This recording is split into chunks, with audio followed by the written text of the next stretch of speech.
Hey, it's Friday night. And it feels like a Friday night for a change. Because I've worked all week. All week long. And I came home today, this afternoon, and I had grease and black, really stuffed gunk all over my face, my hands. I didn't even really, I went to the store and somebody said, wow, you got working man's dirt on you. That's what the checkout woman said to me that knows me. So, I had a little Beerblab with a beer that I'm pretty sure I've reviewed on here a few years ago. Well, you know what? I'm going to revisit it. It's not currently my favorite beer, honestly. And that is Stone Brewery's Arrogant Bastard Ale. Stone Brewery's Arrogant Bastard Ale. And I like this beer for a number of reasons. I did not name it. I know there's predominantly Christian content on this channel. I just got this in the mail today. I think I paid like $12 for it on Amazon. I like nice. Same kind of like that. I've had that one for years. Reasons I like this beer. First off, its taste for beer. It's kind of tied neck and neck with my other favorite beer, which is Zombie Dust by Three Floyds Brewery. This one's right up there. But you know, another thing I like about this beer is that it is 6 pint cans. These aren't the usual 6 12-ounce cans.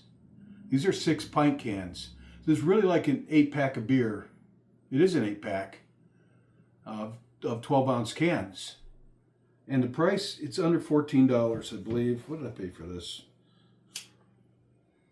Well, it's 1 penny shy of $14. So that's really cheap. I don't know what the alcohol, the IBUs on this is like 100. 7.2% alcohol. So it's got a punch to it. And it says, Arrogant Bastard Ale. Hated by many, loved by few. That's what it says on here. And it's got a picture of some, whatever, I don't know, that gargoyle looking thing. Let's see if I can find a good one. Well, at any rate, I'll post a picture. Hated by many, loved by few. And it's got like a gargoyle. There it is. So that's really... I'm going to cover a couple of things on this.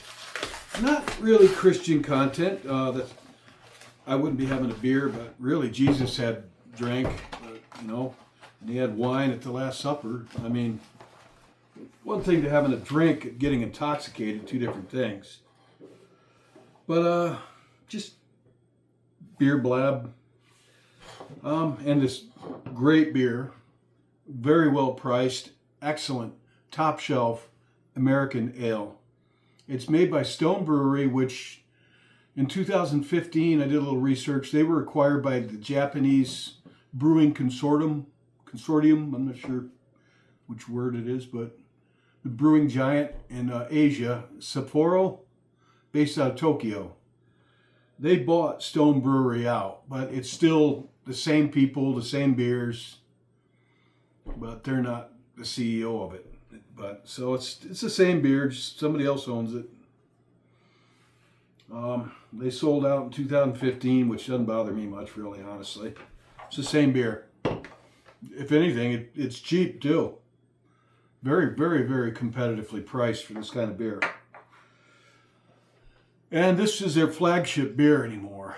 And I'm on the East Coast, and it's available, I wouldn't say everywhere around, but I got this at D&L truck stop in Auburn, New York today. And after work, I drove out there from Ithaca just to get this beer. That's it, just for this. D&L truck stop. I love going there. It's a nice drive up along the lake from my town.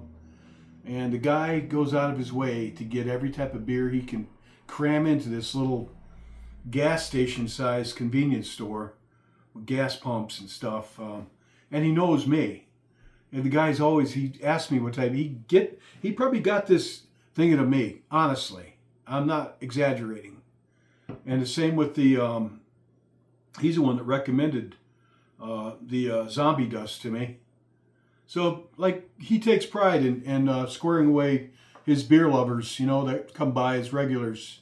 And I'm one of them. After work, just something to do on a Friday, go see what I can find. You know, sit in my kitchen like this, or actually my dining room, and drink it. The other day I posted a video that I did not edit out the beginning, or actually the end of it.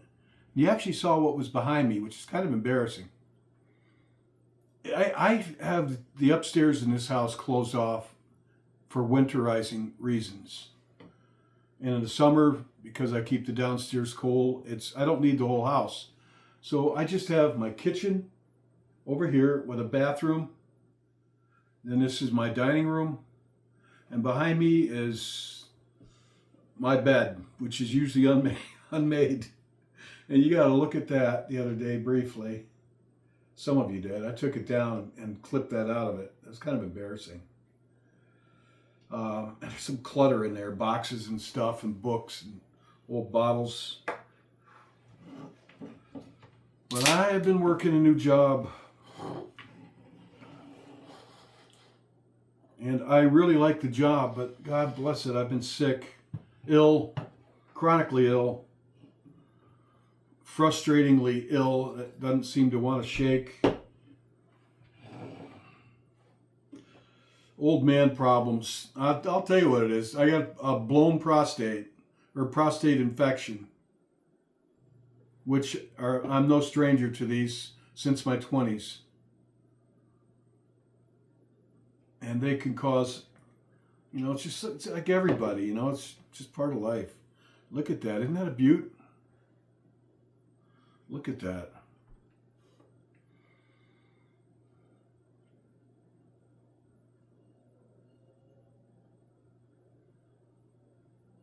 That's just excellence.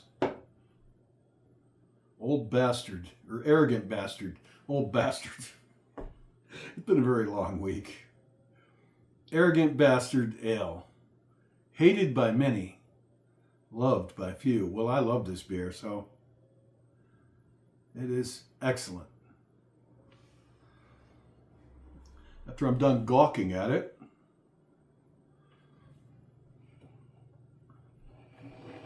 okay, I'm done gawking at it.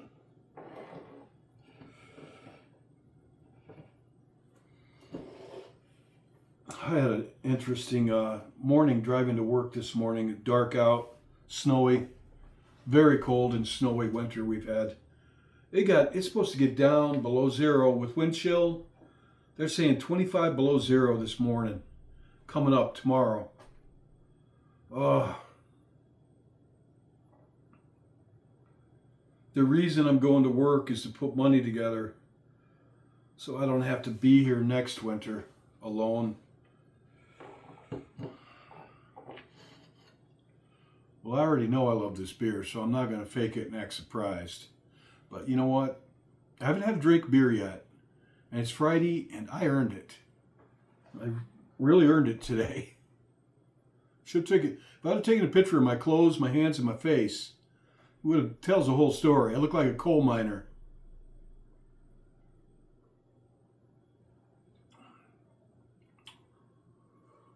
This is a good one. This is a great one. It's very bitter. They use one type of hops,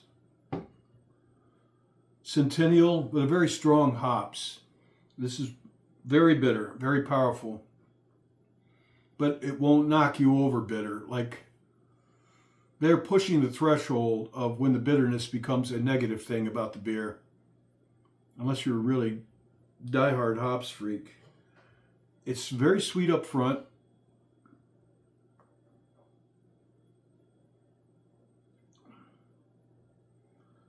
It's excellent. Really excellent.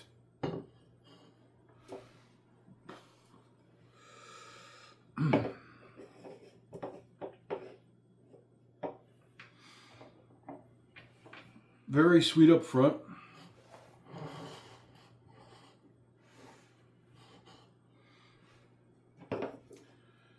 Not too heavy bodied, not as much as you might think. This, to me, is everything a beer should be.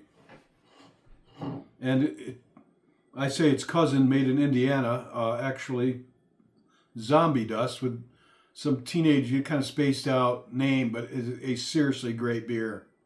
Don't let the name and the packaging fool you. It is seriously good beer. All grown up, good beer.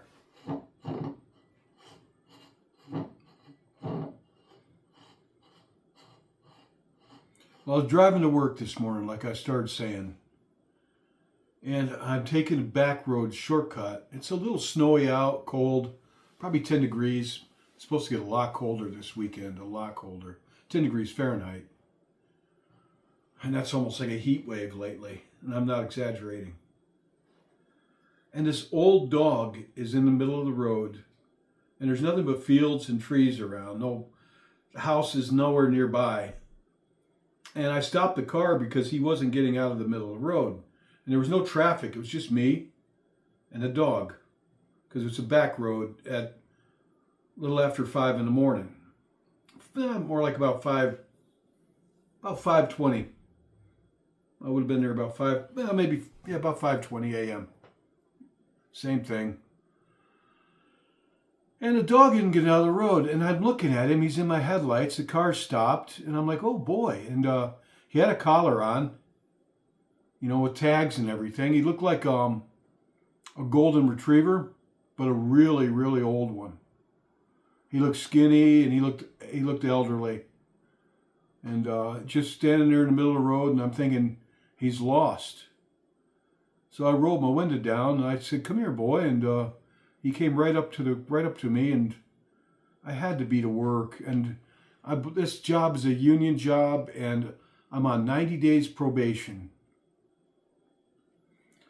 If you're late for work, you're done. They're very strict. After that, you can miss all the work you want. But for 3 months, you got to prove to them that you are at least capable of being extremely good, very good. Like, you can't be late or miss work for 90 days, or forget it. Doctor's notes don't even count. They told us this. And bad weather, extreme bad weather counts. Hitting a deer counts, but you better have a note from a cop saying that you hit a deer. So I gotta get to work. So the dog walks up to the side of the car, and to tell you the truth, he was pulling at my heartstrings. For all the world, I just wanted to open the back door and say, get in. But I couldn't do it.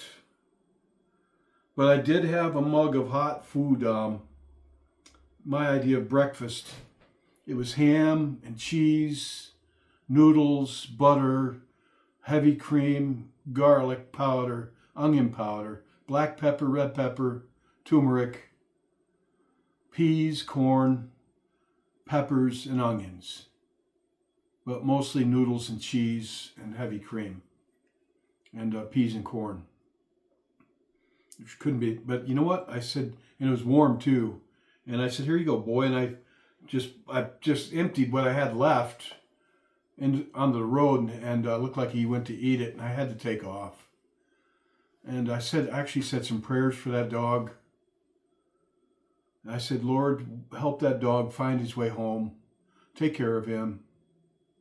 And I prayed and prayed. I felt so sorry for that dog if he's lost, because it's supposed to get like 25 below zero, I even heard, tomorrow. And on my way home from work, I drove real slow in that area looking for him. And it's just open fields and woods, outside like large fields. I didn't see him anywhere, calling out to him. So I said some more prayers for him. I'd love to have a dog. You know what? It occurred to me, maybe I'll get an old dog at the, the dog place, the SPCA. Adopt an old dog. I think I might do that. I've got a pet in this house called squirrels in my basement. They've been pretty busy. I went down there this morning, or after work, because my washer and dryer's in the basement.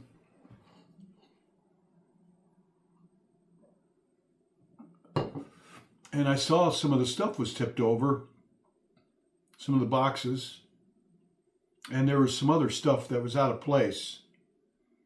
And I'm like, what the heck did this? And of course I'm thinking ghost, right? Maybe. I don't know. I didn't know what it was. And then I about jumped out of my skin. This squirrel about this big come running down the stairs real fast right next to me. I'm like, yeah. I said, oh, Mr. Squirrel, huh? And he went and disappeared in all my old army clothes, which occurred to me, maybe he's making a nest out, probably is making a nest in those old bags of army clothes that I'll never wear again. I thought, let him have them. I'm going to throw them all out anyway. And I went down there again, and just now, before I made this video, and he come running out. Oh, I think there's one or two of them down there, very active. And I don't mind. It's so cold. They'll move out in the summer. They will. I actually put down a couple handfuls of almonds down there, and they ate them right up. So I got to remember that when I hear things go knock at night and things like that. I got to remember squirrels. But the things I talked about in the video I made before this, the black entity, the things that have been going on in here wasn't squirrels. I mean, they're going on in the room I'm in. I know I had squirrels upstairs in the walls and in this attic. I know I had squirrels. That doesn't bother me. I didn't know they were in the basement, but I don't mind. I don't mind. I want to move out of here. I still hope. I don't know what to do. I still think I want to go to France next year. Well, this year, but later on this year. And I just need to get rid of all my stuff and all that stuff in the basement. It's just memories that I don't need. I've got them all hanging on the wall here. All my loved ones, most of whom have passed on. My loved ones, my family. So if you ever see me look over this way, I'm looking at their pictures.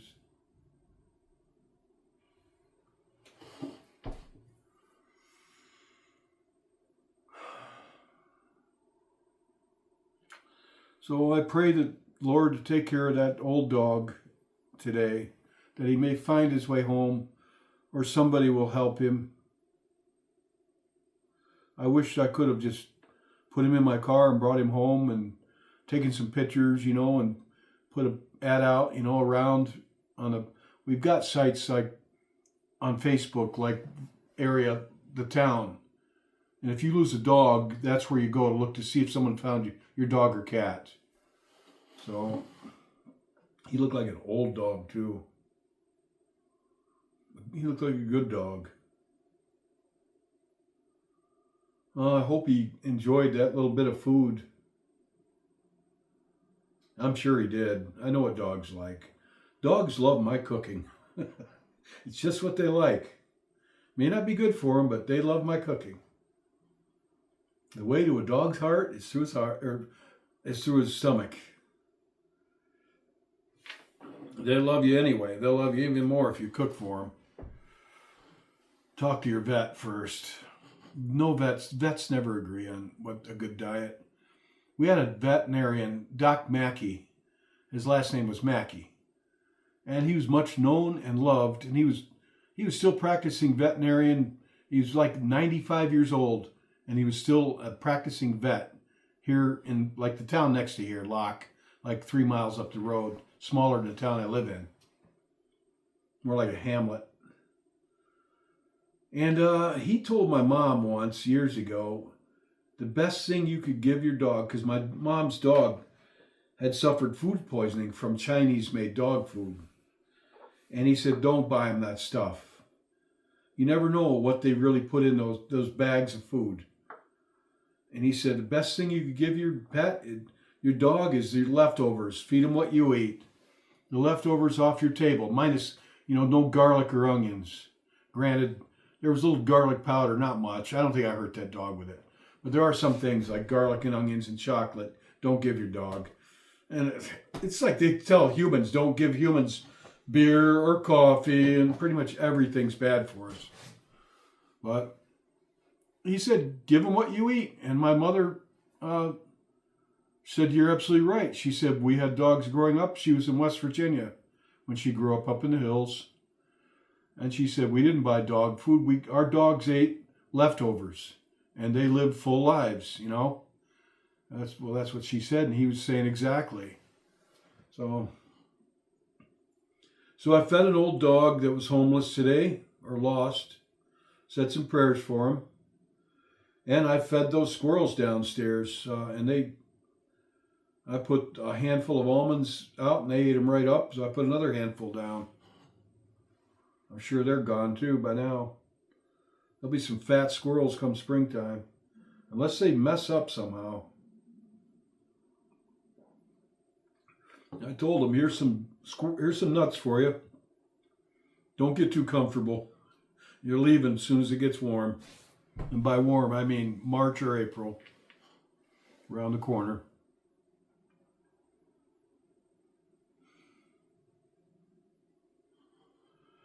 You know, I was doing these, I started this man's wisdom, which I'm going to continue doing that. Nothing else, I enjoy it. That's a type of thinking that I like to do. I like to look at things to see how much truth is in things.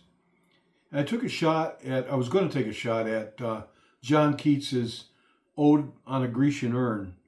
And his last line, and truth is beauty, and beauty is truth. That's all you know in this world, all you need to know. And I did a little more research. I was familiar with this. But you know what? The man was brokenhearted, dying of tuberculosis, and he was only in his early 20s. And he was madly in love with a woman that he would never live. And they were engaged, but he died. And his mother died when he was a child, and his father died when he was thrown from a horse in London, England, around 1800. And that left him and his mother. And they were poor people in London, 200 and some years ago, if you can imagine that. And his mother died of tuberculosis, or consumption as they called it, which would take his life as well in 1825, and he was a very young man then, 22. Now he's 25 when he died. He died in 1822. He wrote Ode on a Grecian Urn in 1819. Or 1819 or 1820. He had 2 years to live when he wrote that. So, and he was engaged in love with somebody, but he knew he was dying. And the poem really, Ode on a Grecian Urn, is about artwork. I guess he was living in Rome because he thought the climate would be good for his health, tuberculosis. My grandfather had TB. And, no, he had emphysema. He had tuberculosis too. And he lost a lung to mustard gas in World War I in France. One lung, lost a lung in World War I in France. He smoked filterless cigarettes till he was in his 50s. He had emphysema from that, and he had tuberculosis as well. So he moved out from West Virginia. He moved from West Virginia to Tombstone, Arizona. My mother's father, Jasper Wooten, born 1898, died 1972, pretty much in our house in upstate New York. Well, John Keats, who wrote Ode on a Grecian Urn, moved from London, England, to Rome, Italy, hoping the weather would help his tuberculosis out. And sometimes it can. TB's not necessarily death sentence. I don't know. I'm not going to give you... It's my understanding of it. And, there, let the beer shine. But it didn't save him. And he was looking at a Grecian urn, an old antiquated urn, like a giant pottery vase. And it had motifs on it of beautiful women with, and men like looking at each other, doting upon each other, people playing the harp, things like that, And he was thinking, what great imagination. And you got to think of what he was going through. Heartache, and he was dying, and he knew it. And he wasn't going to live to enjoy his fiancée as his wife. And I think he kind of knew it by then. And he lost his parents. And life was bleak. It's bleak now. It was even bleaker in his time. Look at that, huh? Isn't that beautiful? If you like beer, which I think most of you don't, honestly.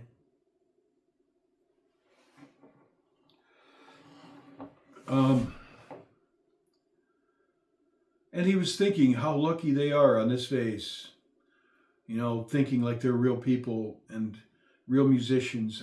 Artwork. It could be a painting on the wall of beautiful people and people, in the prime of things. And he said they never grow old. And the lovers are always doting upon each other, looking at each other on this urn like they're in love, but they'll never touch each other either. What's better, they'll never grow old, but yet they'll never be able to kiss. And the musicians will always be playing, but you'll never hear a note that they're playing. And he was thinking about the transient nature of our lives here and how beauty is fleeting here. And he was having a moment with that. And he was one of the British Romantic era writers, which they leaned a bit upon the Greek, the classical Greek mythology, all that stuff. A lot of them did. But he was one that didn't live very long. Others were like Wordsworth and Coleridge, name a few. Keats. I should know these. I studied them in college. But I'm going to do a reading of the poem Ode on a Grecian Urn, for better or worse. And then at some point, maybe talk about the final line in it. So cover your ears if you don't like this stuff. Let me find my glasses. I'll give you a moment. Yep, I found them already. Boy, they are dirty. They're dollar store glasses. You know how many people get by with dollar store? Everybody I say, these are just dollar store glasses. And they say to me, yeah, so are mine. I'm not the only one. A lot of people get by with just dollar store glasses.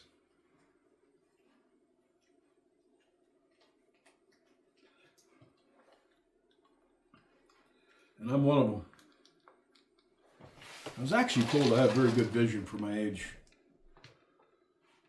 That's what I was told, but oh, come on.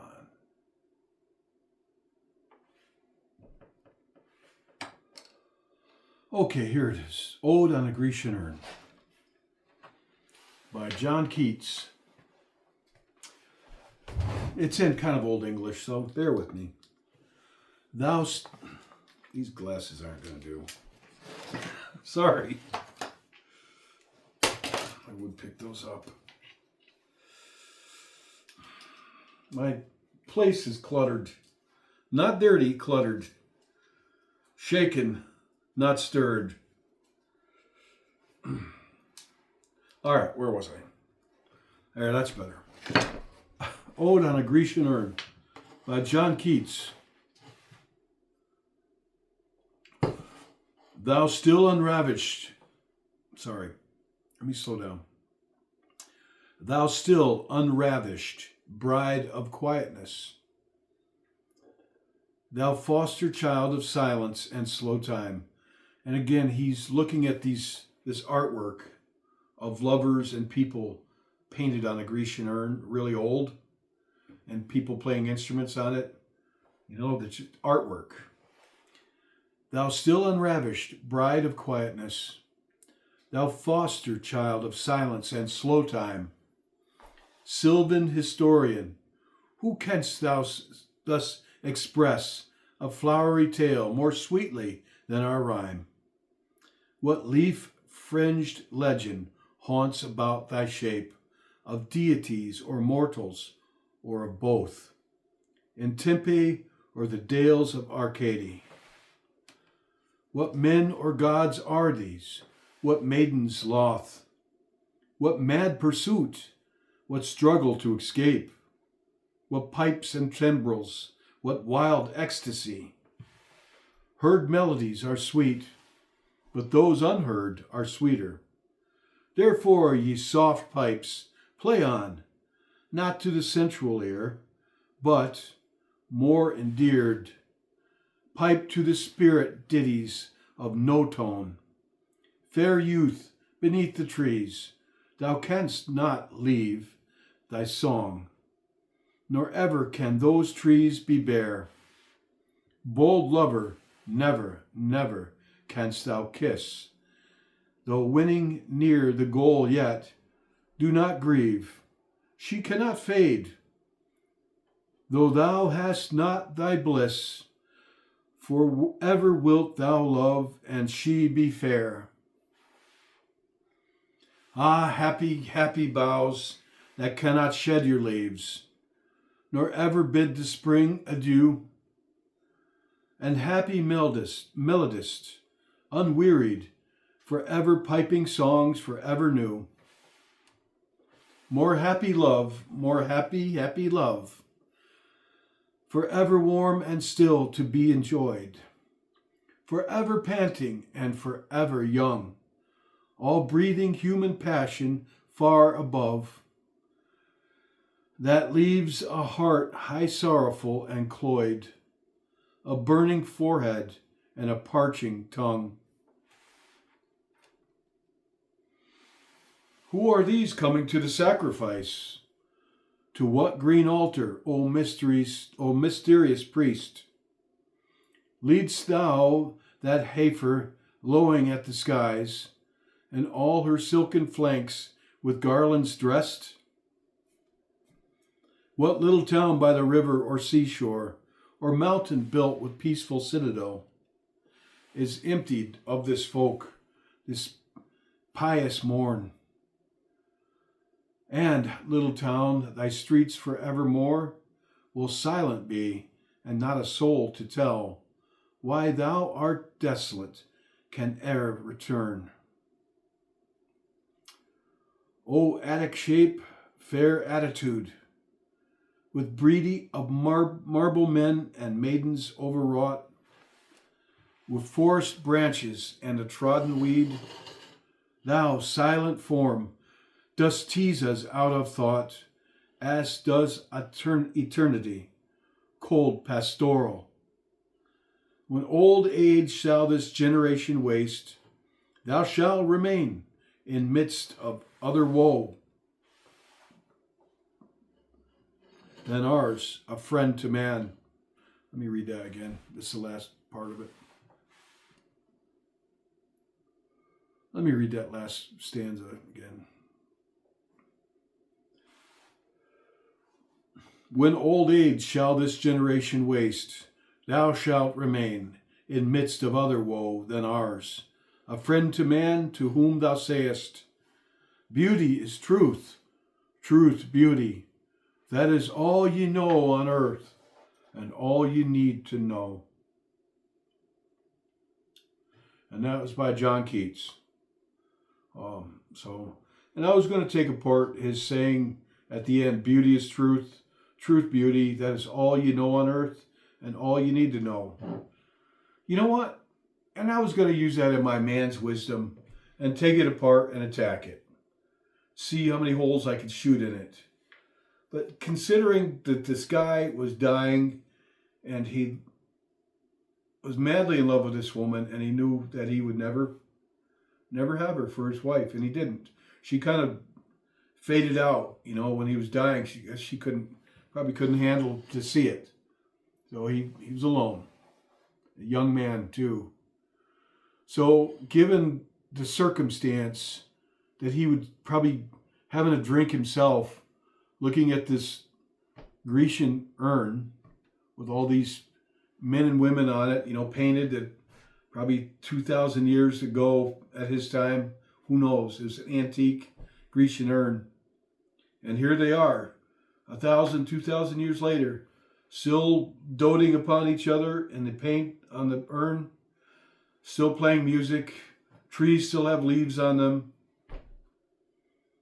And he's comparing that to transient life that we know here, mortals, all transient. So I'm not going to shoot this full of holes. It's artwork. You know, it's not man's wisdom. It is in a way. But doesn't artwork kind of transcend, you know, rational thought? Doesn't it go somewhere else? It kind of borders the spiritual in us, where mortal and immortal us meet. You know, that's I think where art is. It's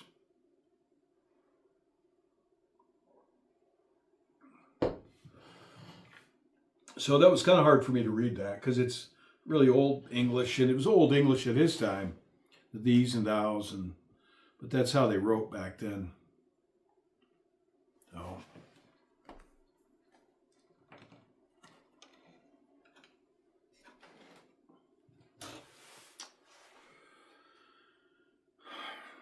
You know what they told me at work? You know, I'm starting to wonder because, like, I feel like my mind is slipping sometimes, but I don't know if that's it, or I don't think that's it. Making mistakes. But the people I've worked with this week, they're training me to run all this machinery. And they're all telling me I'm learning this much, much, much faster than anybody they've ever seen. They're really quite pleased with me there. They said, you're doing... The guy told me he's been there 27 years. He said, I've learned this stuff faster than anybody he's known. And so did 2 other people. So all 3 people I've worked with have told me that I'm learning it faster than anybody they've ever trained. And they've trained a lot of people over the years. How to run all the machinery. It makes these, it's part of, they make these timing chains for cars, performance car parts, timing belts. Somebody's got to make them. Borg Warner in Ithaca.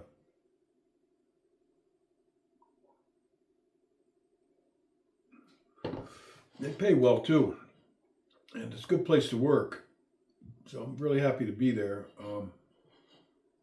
But between you and me and a fence post and whoever watching this, I guess, I plan to leave them again. I'm giving France some serious, serious thought. I fell in love with that town, Dinan. And Leon, I think I bonded with that. The person I was with set me up for that day in a monastery in Lyon, which was kind of a pretty rare experience. It wasn't a tourist kind of thing. There were local French people that partook in that. It was definitely was not a tourist event. And these people didn't know that I wasn't French because we took vows of silence. We didn't take vows, but it was understood. No, you don't speak. We put on the monk's habit, brown monk's robe with just a rope for a belt. They had to get a bigger rope for me and a few other people. It was kind of funny. But I'll tell you what, if I lived the life of a monk there, the way we ate, I would have been pretty thin pretty quick. I I bonded with that place. I had like a spiritual experience there. I really did. In those old churches, and it wasn't so much me being wowed by the as an American in these old cathedrals, or monasteries. I think these places were built by and attended by people who were very devout, hundreds and hundreds of years, and that I don't know.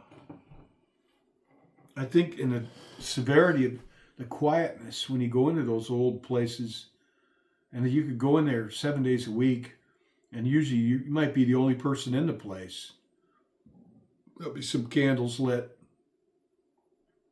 The one place, candles lit, about the only lighting, a little bit of, they try to keep it, and the kudos to them for this. They try to keep as much of the modern stuff out of it as possible.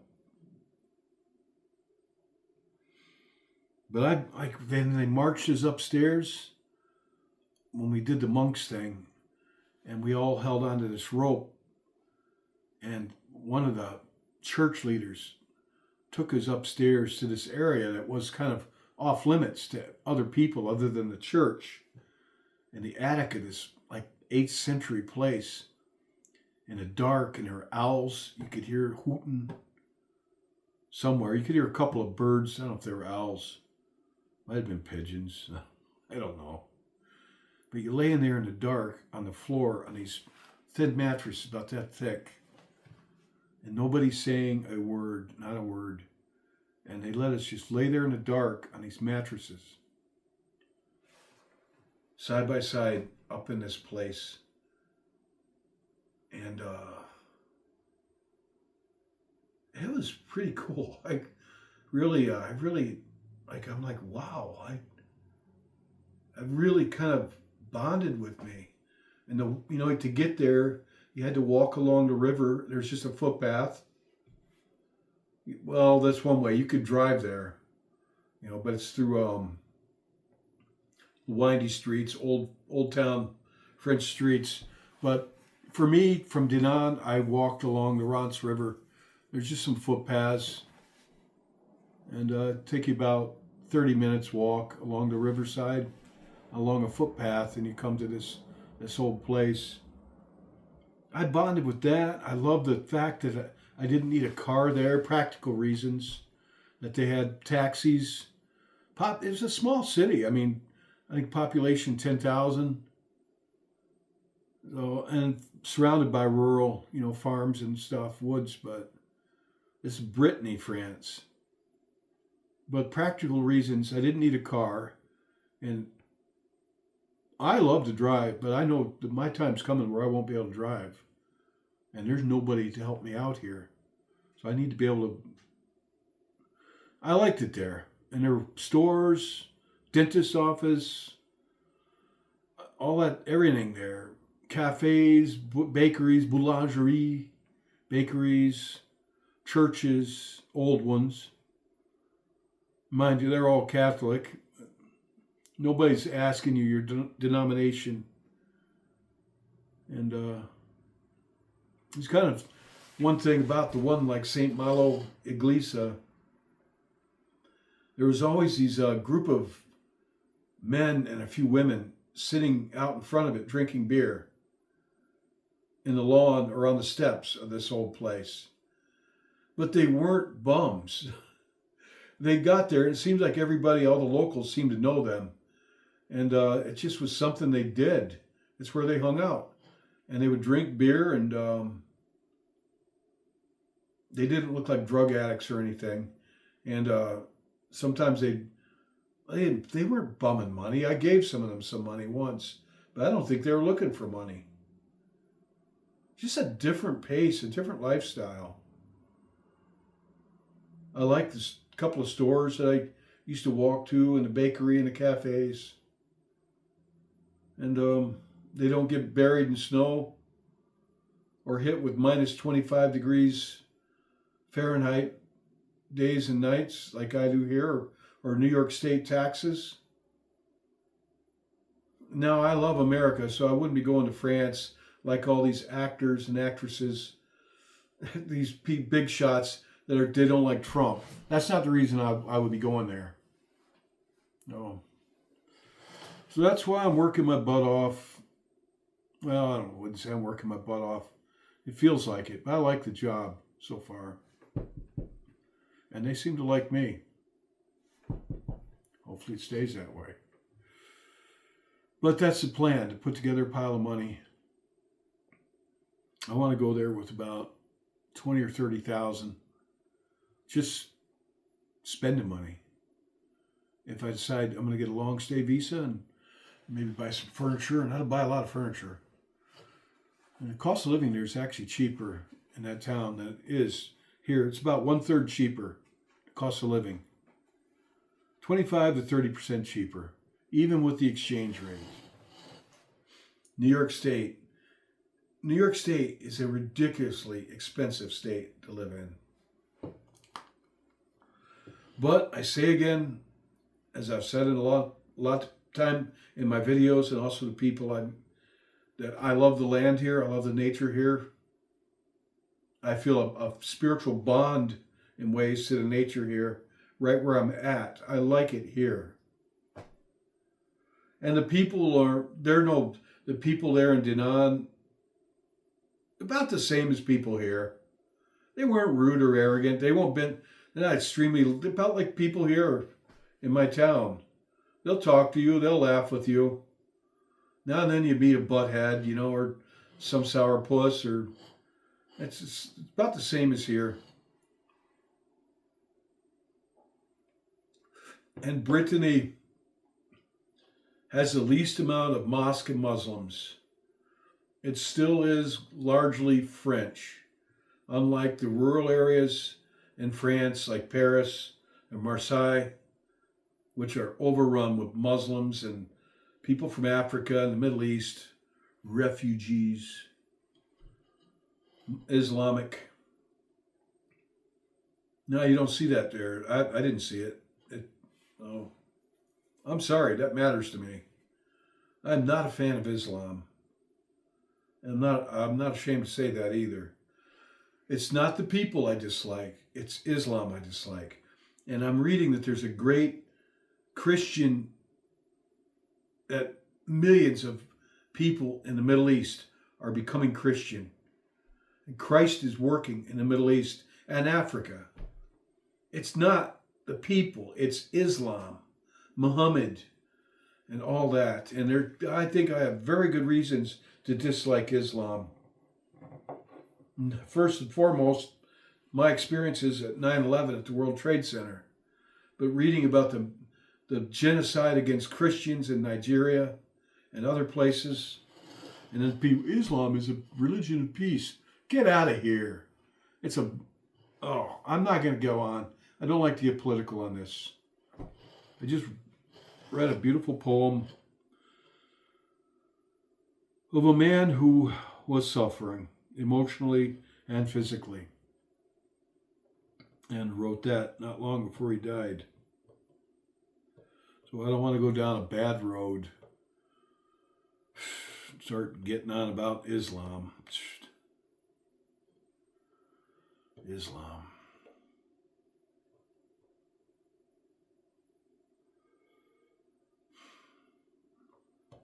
Well, let me finish this beer, I guess. Talk about lacing. Look at the lacing on this beer.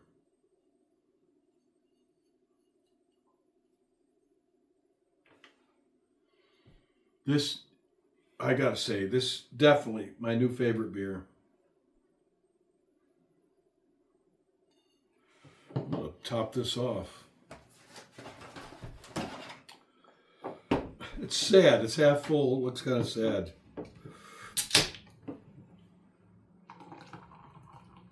Folks, if you like beer at all, if you can get by the Arrogant Bastard Ale, the name, hated by many, loved by few, if you don't have a problem with the packaging, I'm telling you, this is really, really great beer.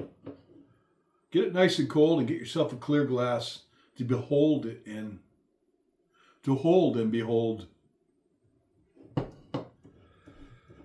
I think this is probably my new favorite. I don't know, right neck and neck with Zombie Dust by Three Floyds, which is hard to find. It's hard to find. This is kind of hard to find, but not as hard as Zombie Dust. They're about the same. The guy at D&L Truck Stop, I think he gets them not just for me, but he knows I like him. He's like, hey, how's it going? Hey, we got. He tells me I got some Zombie Dust over there. I'm like, yeah, man. I said, today's a good day. Thank you very much. He's like, no problem. Do the talk, you know. Guy looks like he's about 40. I don't know. I appreciate him. I appreciate what he does.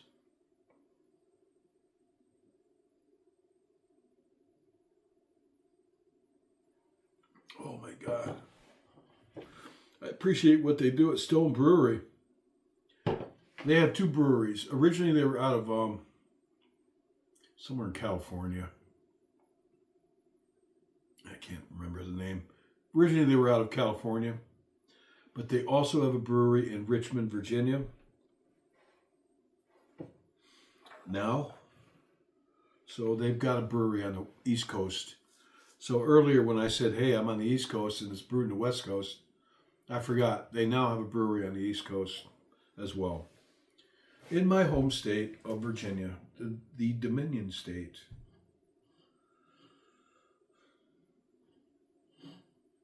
I sprang forth in this life in Virginia, Fredericksburg, in the Shenandoah Mountains region. That town is not what it used to be. I don't know if it was ever great. The region's nice. I don't know, Fredericksburg. I was born there. So was my brother. My family comes from there. My mother's side, since 1609. And they owned slaves. Some of them owned slaves. And one of them was a slave. I got a little black in me from that. I'm 3% black, 3%. According to my daughter on a DNA test, I'm 3.3% African. Which I kind of knew that because of pictures and things I saw of my great-grandmother Stella, who was the daughter of my great-great-grandfather, AJ, who fought for the Confederacy, but he was a mulatto. He was, I've seen his enlistment papers, which I have a copy of somewhere, and it describes him as dark skin, dark hair, blue eyes. Blue eyes. But see, these people said they were part of some far out Indian tribe, and that mulattoes, and he was accepted in his community and loved. He was a farmer married to a white woman, and they always said they were part Indian to try to get over the racial stigma of the time and place. And the man was actually the son of, or grandson of slaves. And I've got slave owners. So some of my ancestors owned slaves. My brother did all the research on the family stuff, not me. I'm interested in it, but not to that extent. My family is in heaven. Here on earth, it's just circumstantial. Or is it? I'll tell you what, I'm looking forward to meeting A.J. Workman, the half black man. He's half white too. To say he was black, you can't say he was black. My great-great-grandfather, he was also half white. But I think I've got one of his letters. I think I did a reading of it on here. But I'm very moved. He was an ordained minister. He was an ordained minister. And down in West Virginia and Virginia. and he traveled around itinerant. And my understanding was he was very loved and respected. I would love, I would love to sit through one of his sermons. I read his letter that I have the original, and he spoke in the Southern vernacular, but he's like poured his soul out in it. You could get the sorrow and the love, and the sorrow and love, and he was lonely in his old age, and he lived to be almost 100 with one leg.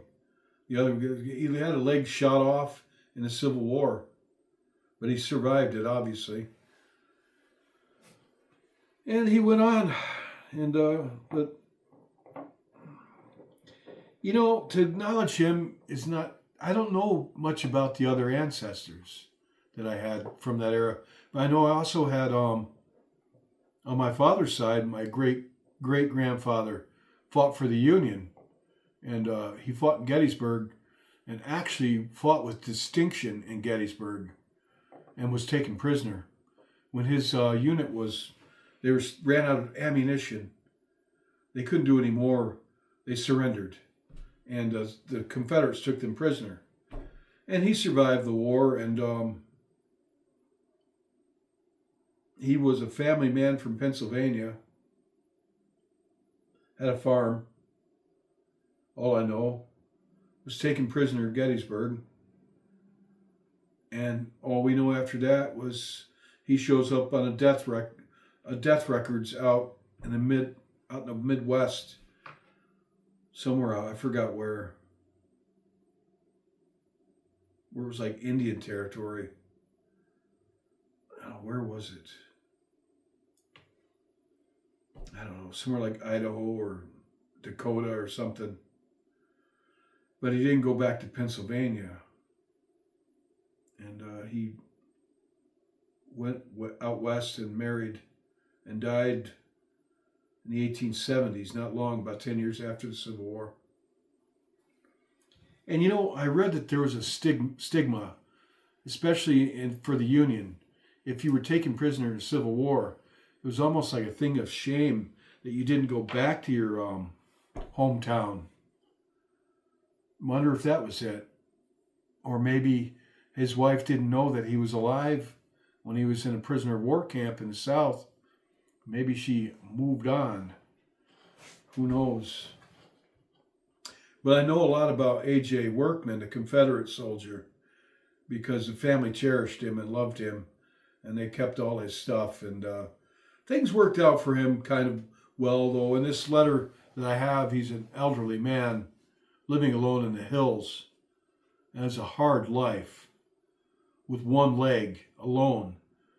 Imagine that, living back then. This was written in the 1930s, so he was quite old. He was he's 90 years old or so. One leg, no electricity, no running water in your house. He had a difficult life, but he loved the Lord, and you get that in the letter when he talks about he was longing to go home to Christ, to be with his family in heaven, and where we won't suffer or be lonely no more. And he's like, I wish I could listen to one of his sermons. God, I would love to sit at, he was an ordained minister. I would love to sit in, a one-legged man, ordained minister. I would have loved to have sat on one of his sermons.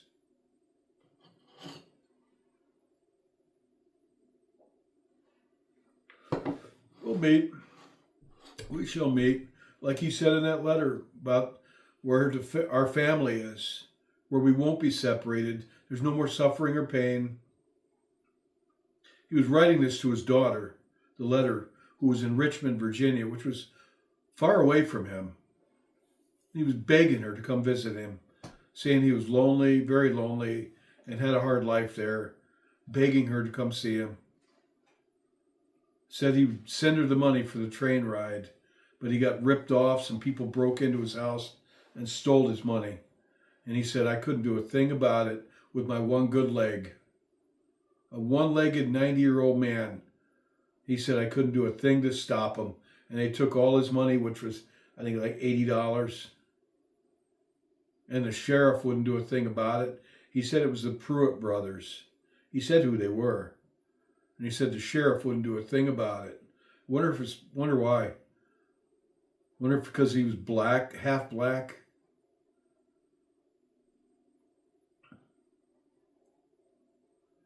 Who knows? Yeah, I'm 3.3% black. But I don't consider myself black.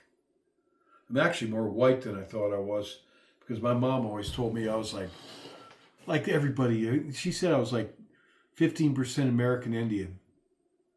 No, Mom, I'm 97% British, European, Scandinavian. But I am 3% black, because one of your ancestors got with a slave back in Virginia at some point. I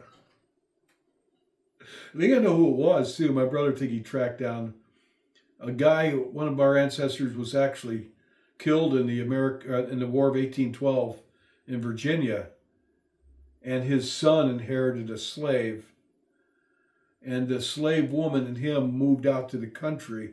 My brother Zach thinks that might have been AJ's parents, but we don't know. But God bless them all, huh? How did I get down? This is Beerblab. That's how I got down this path. I think I'm definitely ancestor to a lot of Vikings, which means a lot to people who watch these Viking shows. I don't watch Viking shows. I don't watch TV at all. Yours truly does not watch TV. I don't. As a rule, I don't.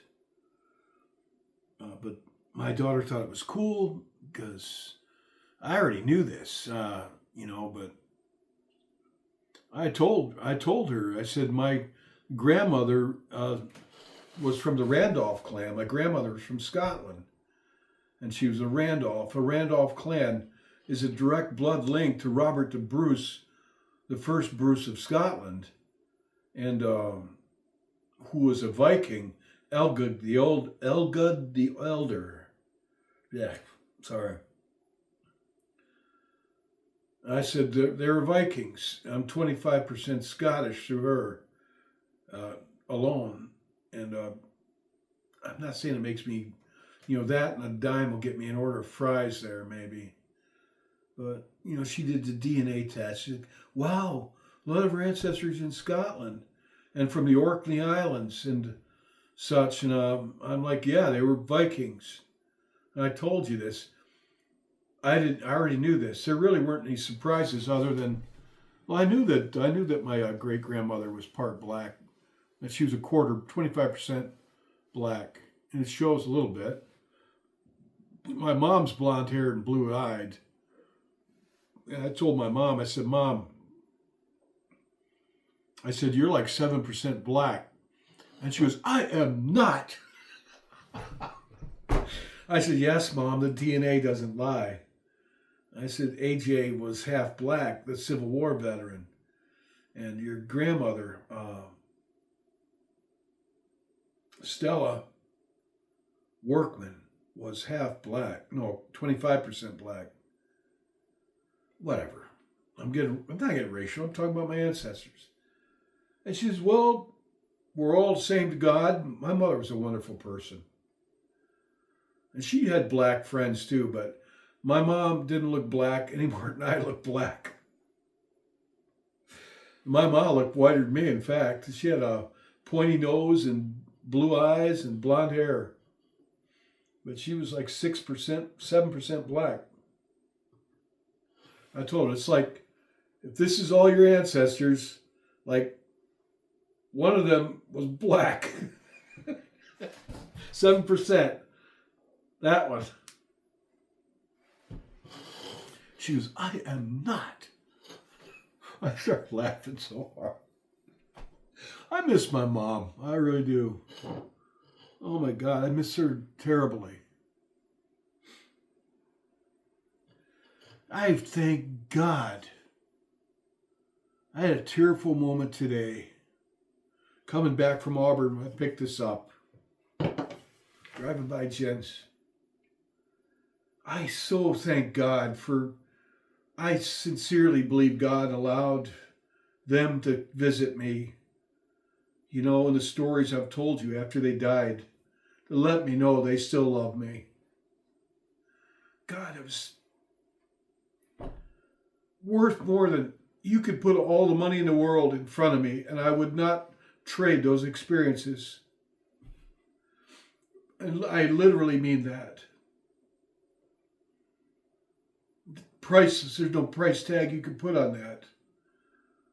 To have the chance, the opportunity, to have people you love very much that have passed on, to be able to come and tell you they love you still, that it's okay to move on too, you know, get on with your life here. It's okay. They're fine and they still love you very, very, very much. As much or more than they did here, because when they were here, they had 1,000 things going on, including health issues that would kill them. It's priceless. Really priceless. To see my mom and Jen several times. I think she needed to for herself. We didn't have a good ending. She was suffering a lot. She cussed me out, and she was in a lot of pain. I could tell a lot of pain. But she didn't know it, neither did I, but she didn't have long to live.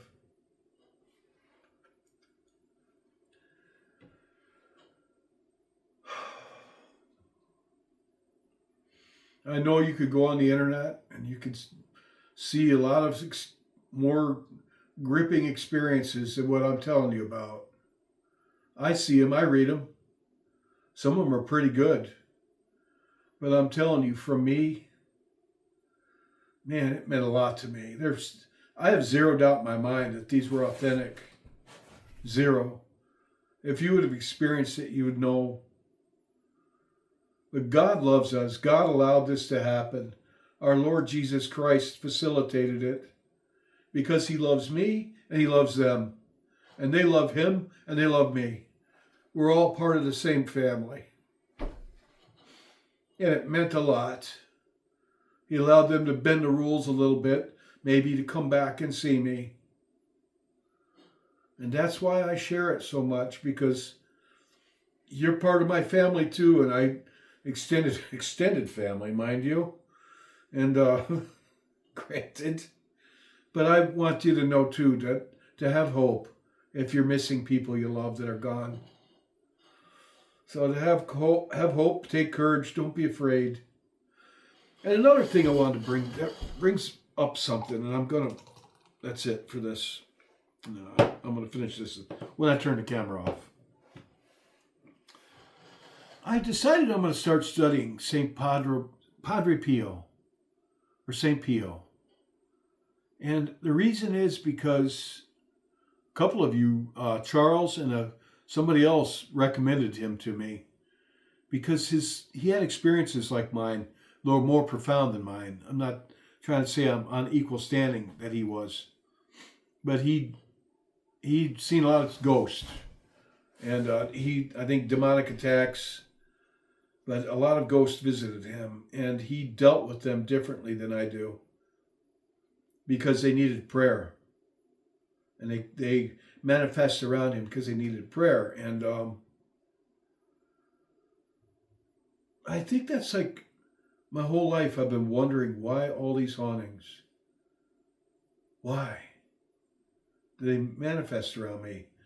Not so much like Padre Pio, sometimes quite a bit, but lately, some, like the story I told the other night, I thought about that. I'm pretty sure that was something that I saw just right out there, a black figure. I was pretty close to it. It was jet black. Looked like a black sooty silhouette wearing a cloak, cape.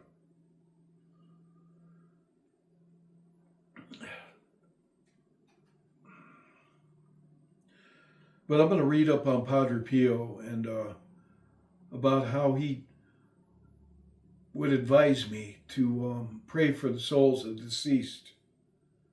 I want to do that more and more because I think it's needed, badly needed.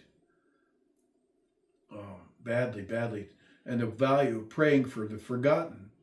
People that died a long time ago that nobody even remembers need our prayers too.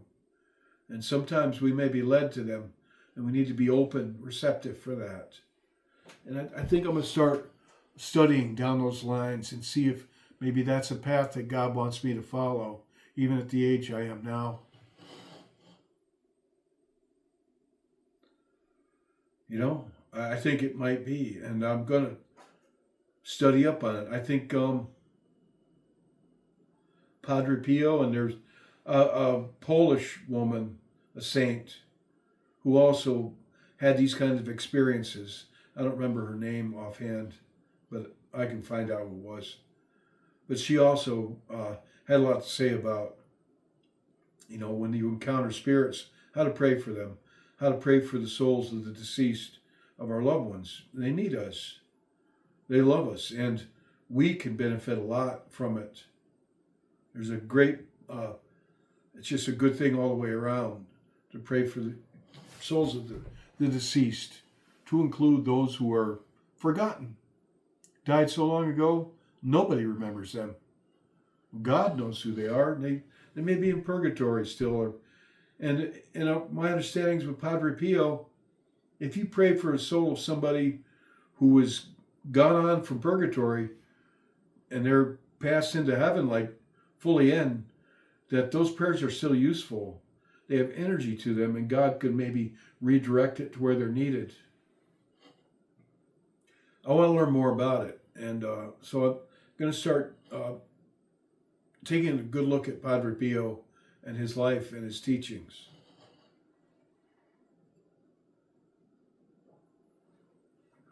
Who was an Italian friar, padre, who had the stigmata, the wounds of Christ. He had the stigmata. And he's had a lot of really good stories too. And he was kind of contemporary, more contemporary than a lot of them, but he was a mystic, really a mystic. And he had a lot of, you want to hear ghost stories? But they weren't, the way he told them weren't ghost stories. He told them about spirits that visited him and communicated with him. But they weren't ghost stories. They were like people that needed help, you know, and that's how I see it. They weren't like ghosts or ghouls, but people that needed help. Souls that were holy souls. They're in purgatory, like my Jen. I believe I don't know for a fact, but I think she might have been for a bit there. And I don't know this, but holy souls, because they're saved, and but they had some need of a spiritual cleansing. The way they left this earth, they had some unresolved issues that had to be worked through. Purging, purgatory. Purgatory means Latin for like a cleansing, to work through some of the problems they had. But they're holy because they believed in Jesus Christ. Though maybe when they died, they were in distress, or they died suddenly, you know, and they had some issues going on. But they're still saved because they believed Jesus Christ is the Son of God and had faith in him. Like the spirit of somebody who committed suicide, whom I communicated with, had some issues, and was ashamed of what he did, and he was afraid to leave. Honestly, he was afraid of judgment, and I had to assure him, no, you remember when you were a child? I said to him, remember going to church? Remember that? Going to Mass? You remember praying to Jesus years ago? I said, life is hard. It's not a crime to be depressed. And I was feeling very emotional. And he was communicating with me. He could turn the lights on and off. And I kept thinking, I can't believe I'm doing this. I said his name. I said, turn the lights on. Lights would come on. I said, all right, turn them off. They go off. I said, I just kept doing that because I couldn't believe I'm having a conversation with the spirit. But I knew I was. And I knew that he was stuck. And he was desperately trying to reach out to anybody. And I'm the only one. And I knew this guy in life. And we didn't get along too well.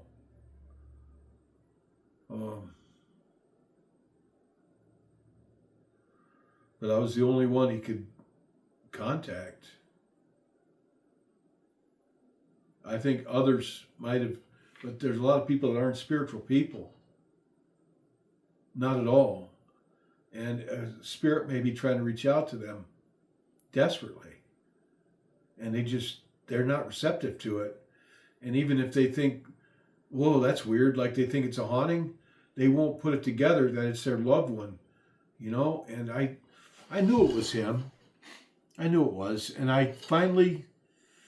he kept trying to contact me the way he was. And someday I'll tell the whole story exactly how it happened, but I can't right now because a lot of people in this town, a lot of people I know knew who he was. And I don't want to do that. I don't want to give out too many details. But one night, he's reaching out to me. I said, I got to help him. I've got to help him.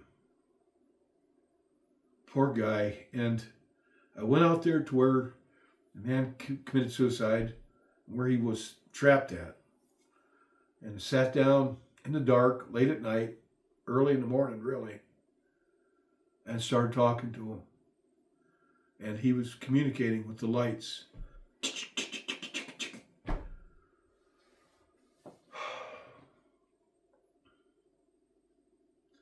And I said, I got tearful in it. I said, I could have been a better friend to you. I said, I didn't know that you were depressed.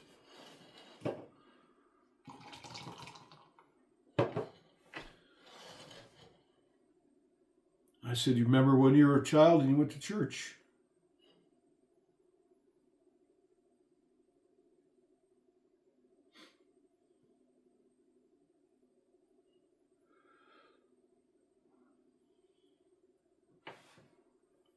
And I was feeling compassion then. I said, well, that's the way out of here. I said, do you want to stay in this barn forever, haunting this place? No. And he was afraid to leave because he was afraid of judgment.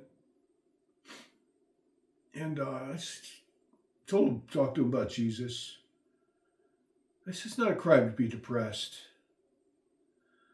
I said, remember when you were a child, and you went to church. I said, that's your way out of here. I said, call out to Jesus. Call out his name, Jesus Christ. Now look for a light and go into it.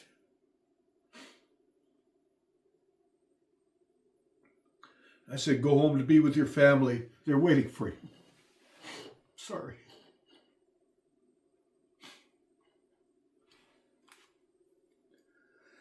And he must have done it because that was the end of it. It was a nightly thing with him. It was pretty much almost a nightly thing where he was trying to get my attention big time. And it was obvious. But I was just kind of like, didn't want to even, but one night I just said, I got to help him out. And that was the end of it.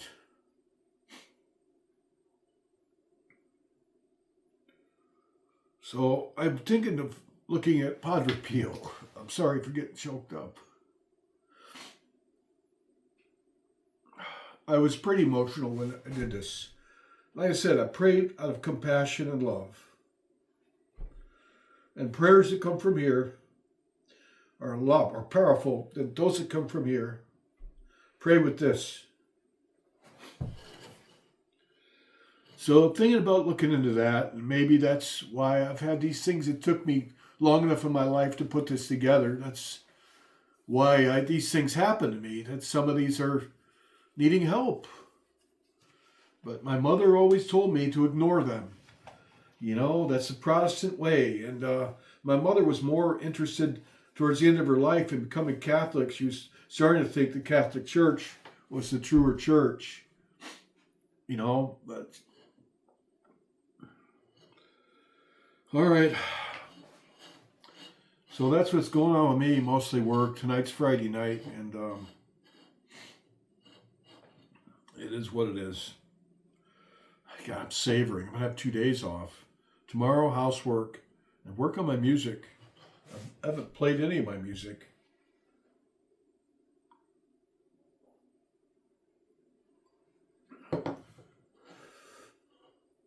This is quite a long blab session.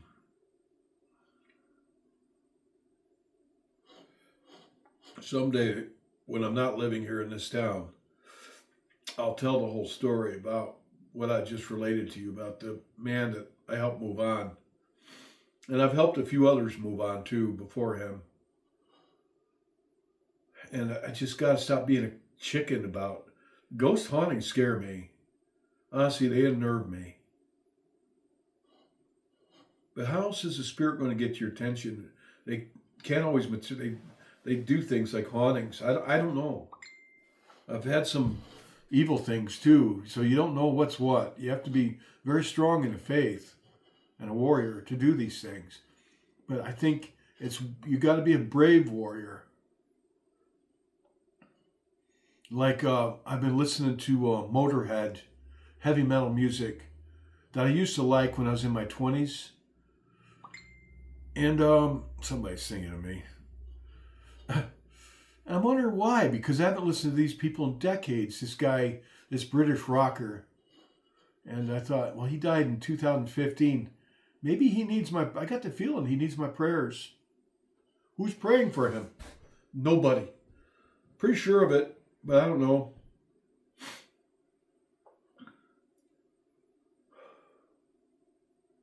You got to be open and receptive to these things, because my rational self would say, no, you can't think that way. God can't use you if you're too proud to say, maybe, I need to say some prayers for this man's soul. How's God going to work with a hard heart? Man of science, woman of science. Only things we can see. Well, this guy and his metal music back in the olden days, I liked him a lot. A singer from Motorhead, an English guy, but he was definitely a hedonist. And he wasn't an atheist, but he just wasn't a godly man.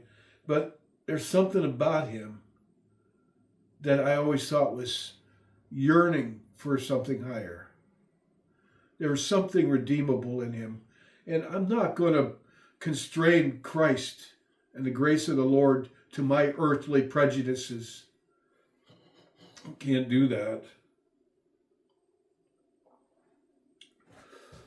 Well, I've had 1.5. Well, this thing's almost full, but I'm going to finish this. I've gone on long enough here, and I got to tell you, this is really good if you like ales. Actually, like an IPA, like an American Pale Ale. Stone Brewery's Arrogant Bastard Ale. If you like beer, give this one a shot. Get it really cold. Get yourself a nice clear glass to be holding it out of. And, take your time when you got some time and enjoy one. I don't think you'll regret it, but you might. It says, hated by many, loved by a few, so maybe you'll be one that hates it. I love this beer. Look at the lacing on that.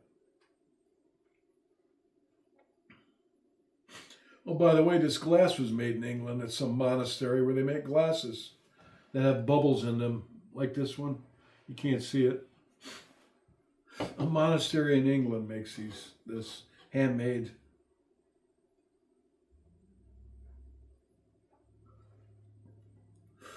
Some of those monks knew how to enjoy a beer the right way. All right, folks. Take care. I don't know what's next. I've got a long list of things I would like to talk about on here. Now and then I slip a beer in with it. But, take care. God bless each of you.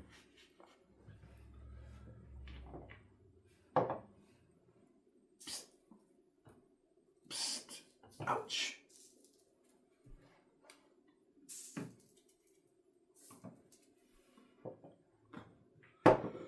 I just got this one.